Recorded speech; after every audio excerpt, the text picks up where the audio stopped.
नमस्कार दोस्तों, जैसा कि आपने पहला वीडियो देखा यहाँ पे हैज़ टू और हैव टू के बारे में, और आप लोगों ने काफ़ी उस पर रिस्पांस दिया और इस रिस्पांस से उत्साहित होकर आज मैं दूसरा क्लास लेने चल रहा हूँ। वहाँ पे मैंने हैज़ टू और हैव टू के बारे में पढ़ा था और आज हमारी बातें होंगी हैड टू के बारे में। अब ये हैड टू क्या है? जस्ट जैसे हमने हैज़ टू और हैव टू को क्या देखा था, वो किस में था? प्रेजेंट को शो कर रहा था। सारी सिचुएशन वही होंगी, बस ये क्या करेगा, पास्ट में चला जाएगा। हिंदी में अगर हम देखें, हिंदी के अकॉर्डिंग तो क्या होगा? हिंदी के अकॉर्डिंग यहाँ पर होगा हमारे पास या तो लास्ट में ना था, कोई क्रिया हो जिसके लास्ट में ना था है, या फिर पढ़ा या पढ़ता था। जैसे एग्जाम्पल अगर हम लेते हैं तो ना था, जैसे मैं कहूँ कि मुझे जाना था, मुझे जाना था, या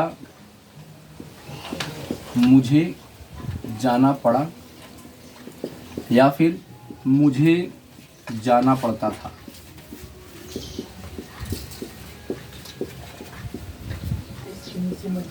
ठीक, तो अब अगर कह रहे हैं कि मुझे जाना पड़ता था, तो इसमें हम क्या करेंगे भाई? इसमें हमको ये देखना है कि तीनों का क्या है। ना था लिखा है, मुझे जाना था, तब भी हैड टू को फॉलो करेगा। यहाँ पर जाना पड़ा, तब भी हैड टू को फॉलो करेगा। और इसी के साथ यहाँ पर मुझे जाना पड़ता था, तब भी हैड टू फॉलो करेगा। ओके, इट मीन्स कि ये तीनों हिंदी में हमारे अलग अलग तरह के सेंटेंस बन सकते हैं, लेकिन इनकी जो इंग्लिश होगी सेम सेम होगी। कैसे? मुझे मीन्स आई, जाना था या जाना पड़ा या जाना पड़ता था, तो हमारे पास रूल है हैड टू। तो याद रखिएगा, यहाँ पर नंबर की कोई बात नहीं है, अर्थात वचन से कोई फर्क पड़ने वाला नहीं है। वहाँ पर एक वचन हो या बहुवचन हो, हमेशा आपको क्या यूज करना है? हाँ, हैड टू यूज करना है। गुड, तो हैड टू यूज करेंगे। आई हैड टू गो। इन दोनों की भी यही इंग्लिश होगी। क्लियर है? पक्का ना? शाबाश। चलिए, तो अब हम देखते हैं कि अगर इसी तरह से हमको क्या करना पड़ा, कुछ बड़े सेंटेंस हम बना के चेक करते हैं। जैसे, चलिए इनको इरेज कर देते हैं। मुझे आपके साथ रहना पड़ा, मुझे आपके साथ रहना पड़ा, तो आई, रूल मैंने बोला हैड टू, हेल्पिंग वर्ब की तरह। I had to live with you. I had to, मुझे पड़ा, क्या करना पड़ा? लिव, रहना पड़ा। कैसे रहना पड़ा? विथ यू, आपके साथ रहना पड़ा। कोई डाउट है इसमें? नहीं डाउट ना? शाबाश। चलिए, अब इसी के साथ हम क्या कर सकते हैं? अब इसी के साथ अगर हम यहाँ पे देखें तो हम यहाँ पर विल हैव टू और शैल हैव टू के बारे में भी पढ़ लेते हैं। ये कैसे होगा, ध्यान दीजिएगा। तो अब भाई विल हैव टू और शैल हैव टू की अगर बात करें तो वहाँ पर हमको एक बात ध्यान देना पड़ेगा कि जैसे ये बात हमारी कहाँ थी, वर्तमान के न होके भूतकाल की थी, अर्थात पास्ट की थी, तो उसमें हमने क्या देखा, हैड टू का यूज करना पड़ा। अब हम वही बात जस्ट क्या करेंगे, फ्यूचर के लिए करेंगे। अगर हमारी कोई मजबूरी या बाध्यता, कंपल्सन अगर हमारी क्या होती है, फ्यूचर के लिए होती है, तो याद रखिएगा आई और वी। ठीक है, मीन्स फर्स्ट पर्सन के जो प्रोनाउन है उनके साथ हम क्या करेंगे, सेल हैव टू यूज करेंगे। ठीक, इनको छोड़कर बाकी जितने बचेंगे रेस्ट में, means all others. All others means इनको छोड़कर जो भी बचेंगे उनके साथ will have to. Clear? Example देखते हैं। बात वही है, पड़ेगा या ना होगा एटसेट्रा, ऐसी कोई चीज आती है। जैसे आपको मेरा काम करना पड़ेगा।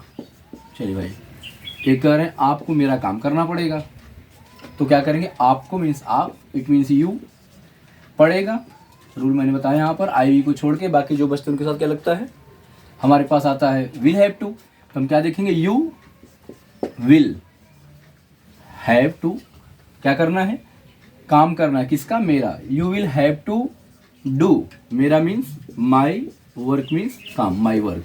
इट मीन्स आपको मेरा काम करना पड़ेगा, अर्थात हम कहेंगे you will have to do my work. Clear? पक्का? ठीक, तो अब इसी के साथ हम देखते हैं भाई कि ऐसे ही आपको मेरा काम करना पड़ेगा, तभी ऐसा हो गया।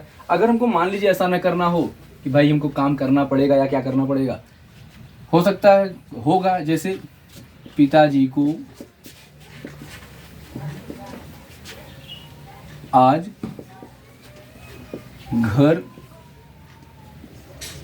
जाना होगा। अब हमने यहाँ पे क्या देखा, ना होगा, तभी हमारा रूल यही फॉलो होगा। तो हम लिखेंगे भाई फादर मीन्स पिताजी, आई भी है नहीं तो विल हैव टू गो, कहाँ जाना है, home, means father will have to go home, पिताजी को घर जाना पड़ेगा। ऐसा हम कुछ भी कर सकते हैं, ठीक है, वो हो सकता है पिताजी घर जाना होगा या पिताजी को घर जाना पड़ेगा, होगा और पड़ेगा, ठीक है। इन दोनों में क्या करना पड़ेगा हमको, विल हैव टू का यूज या शैल हैव टू का यूज करना पड़ेगा, ठीक ना। अब हैड का आपने रूल देख ही लिया, अब हम will have to, shall have to और प्लस हैड टू, इन तीनों का एक मिक्सअप करके इंट्रोगेटिव सेंटेंस तरफ चलते हैं। और याद हमेशा ये रखिएगा कि जो नॉट लगता है, नॉट हमेशा अगर दो या दो से ज़्यादा वर्ड से कोई हेल्पिंग वर्ड बनती है तो नॉट हमेशा फर्स्ट वर्ड के बाद लगता है। इट मीन्स अगर हमको यहाँ नॉट लगाना तो कहाँ लगाएंगे, विल के बाद लगाएंगे। क्लियर, पक्का ना, शाबाश। चलो भाई अब हम लोग इंट्रोगेटिव की तरफ चलते हैं ना। आओ, इंट्रोगेटिव दो तरह के होंगे, कौन कौन से, first type interrogative, second type interrogative. First type means जिसमें हम क्या करते हैं, क्या से हमारा क्वेश्चन शुरू होता है, जिसको कुछ हमारे अध्यापकगण यस नो टाइप भी कहते हैं। क्यों कहते हैं, क्योंकि इनका जो रिप्लाई होता है, जो जवाब होता है, जो आंसर होता है, वो क्या करता है, एस या नो में दे सकते हैं। जैसे अगर किसी ने आपसे पूछा तुम्हें शादी में जाना है, सिंपल सी बात है, तो पूछना तो हुआ नहीं, ये तो बस मेरा इस तरह का एक्शन था, लग रहा है पूछ रहे हैं, तो आपका सही सेंटेंस क्या आना चाहिए कि क्या आपको शादी में जाना है। अगर आपने कहा भाई, किसी ने पूछा आपसे कि क्या आपको शादी में जाना है, तो आपका जो जवाब है वो हाँ या ना में मिल सकता है, ठीक। चलिए, तो जिनका जवाब हाँ या ना में मिल सकता है, ऐसे इंट्रोगेटिव सेंटेंस को क्या कहते हैं, फर्स्ट टाइप या yes no type interrogative sentence. देखिए कैसे, क्या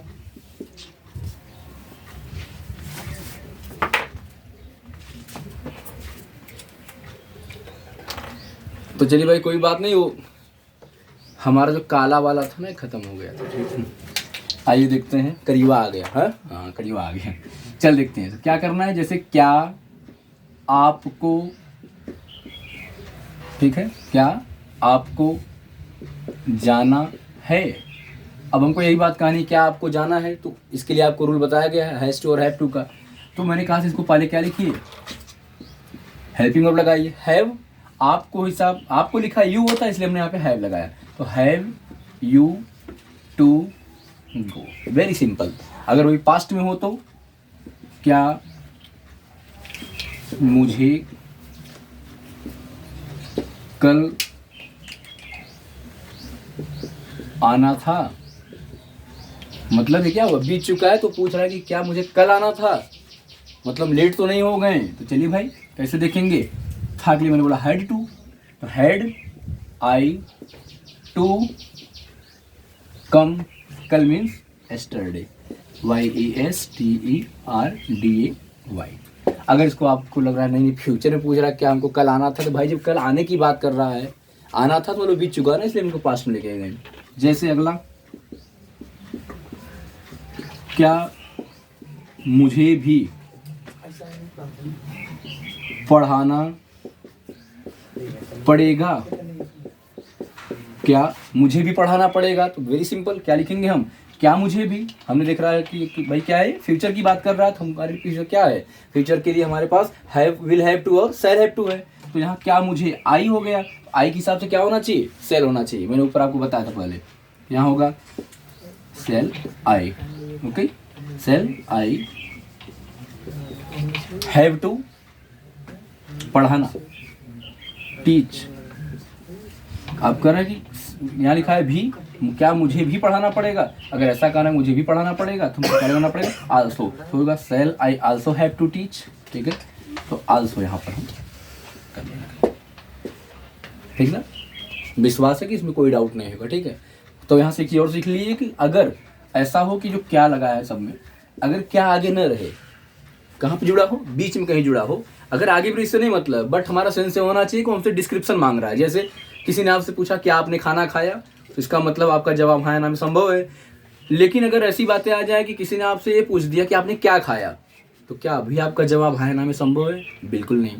अब आपको बताना पड़ेगा कि मैंने क्या खाया। अगर आपने आम खाया तो आप कहेंगे आई एट मैंगो, लेकिन अगर किसी ने केवल इतना पूछा कि क्या आपने खाया, इसने कहा कि डिड यू ईट, तो आपका जो जवाब होता है या तो हाँ में या तो ना में। तो हाँ ना वाला जो कॉन्सेप्ट था वो यहाँ से क्लियर हो गया, इनको हम हटाते हैं। ठीक, अब हम बात करते हैं कि अगर बीच में डिस्क्रिप्टिव आएगा तब क्या होगा। देख लीजिए, किसी ने इसे पूछा कि आपको कहाँ जाना है, आपको कहाँ जाना है। अब ये कहाँ हो गया, कहाँ का क्या हो गया भाई, यहाँ पहले इसका लिखेंगे वेयर, इसके बाद अब सब्जेक्ट अकॉर्डिंग हेल्पिंग वर्ब चुनेंगे। कहाँ के लिए सबसे पहले आ गए, तो आपको यू के हिसाब से जाना है तो हैव। वेयर है, मैंने बोला है कि अगर दो दो वर्ड से बनी हुई हेल्पिंग वर्ब होंगी तो इंट्रोगेटिव में क्या होगा, दोनों के बीच में सब्जेक्ट आ जाएगा। तो वेयर हैव यू, बचा क्या है, to go. Where have you to go means आपको कहाँ जाना है। अगर यही क्या हो जाता, है की जगह था हो जाता, तब हमारे पास जो सेंटेंस होता वेयर हैज हैव ना हो के क्या हो जाता, हैड हो जाता। समझाने के लिए एक ही सेंटेंस ले ताकि आपको क्लियर हो जाए कि अलग अलग सेंटेंस चाहे एक जैसा हो, रूल यही है। Where had you to go.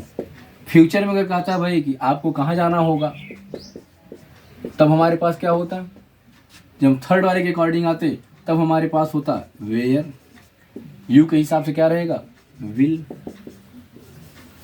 You. अभी हमारे पास क्या बचा, have to. Where will you have to go. हमने यहाँ से क्या देखा, सबका बस सिंपल सा डिफरेंस आ रहा है कि यहाँ पर हमारे पास हैव टू का यूज है, प्रेजेंट में शो कर रहा है। यहाँ पर हमारे पास हैड टू का यूज है, पास्ट में शो कर रहा है। और यहाँ हमारे पास विल हैव टू का यूज है, फ्यूचर में कर रहा है।